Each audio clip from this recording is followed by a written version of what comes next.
Bonjour à tous, c'est Jean-Luc Roux sur sa chaîne YouTube. Aujourd'hui, nous allons parler de la Corée du Sud qui envisage de doubler la taille de sa flotte d'hélicoptères d'attaque AH-64E Apache. En février, l'US Army a fait savoir qu'elle comptait mettre un terme à son programme d'hélicoptères d'attaque FARA, Future Attack Reconnaissance Aircraft, qui avait été lancé en 2018 pour remplacer ces OH-58D Kevlar Warrior déjà retirés du service et une partie de ces AH-64 Apache. Deux industriels étaient alors en lice, à savoir Bell avec le 360 Invictus et Sikorsky avec le Raider X. Cette décision avait été motivée par le retour d'expérience rétexte de la guerre en Ukraine. Les capteurs et les armes montées sur les différents drones sont plus omniprésents et moins coûteux que jamais. En examinant le programme FARA à la lumière des nouveaux équipements, développement technologique, de l'évolution du champ de bataille et des projections budgétaires actuelles, il a été estimé que les capacités accrues qu'il offrait pourraient être obtenues de manière plus abordable et plus efficace en s'appuyant sur une combinaison de différents moyens, avait en effet justifié l'US Army.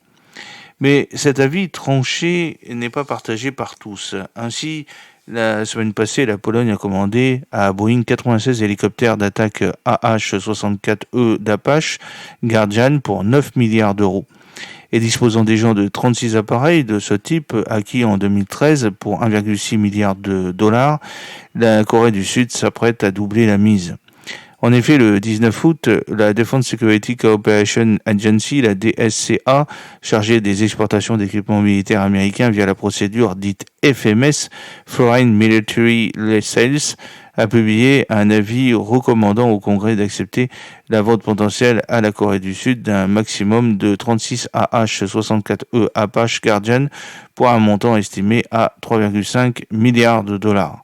Cette somme comprend entre autres la fourniture de 76 moteurs GE-T700 installés sur chaque appareil et 4 de rechange, de 36 viseurs AN/ASQ 170, de plusieurs centaines de missiles, dont 456 AGM-114 R2 Airfire et 152 missiles air-sol AGM-179A JAGM Joint Air to Ground Missile. Cette vente potentielle soutiendra les objectifs de politique étrangère et de sécurité nationale des États-Unis en améliorant la sécurité d'un allié majeur qui est une force de stabilité politique et des progrès économiques dans la région Indo-Pacifique. Et elle améliorera la capacité de la République de Corée à faire face aux menaces actuelles et futures en fournissant une force crédible capable de dissuader les adversaires et de participer à des opérations régionales, a justifié la DSCA.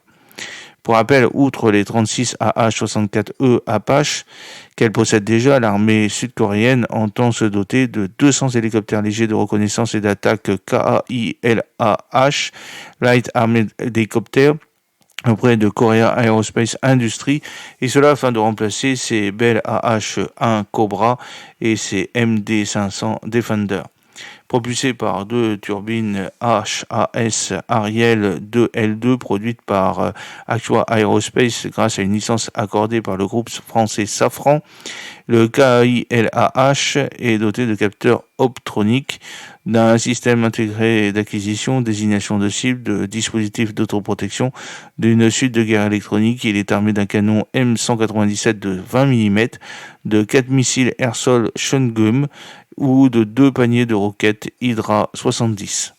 J'espère que cette petite vidéo vous a plu. N'oubliez pas de cliquer sur le pouce pour la promouvoir, de vous abonner si ce n'est pas encore fait et de partager cette vidéo sur vos réseaux sociaux. À très bientôt. Fidèlement, Jean-Luc Roux.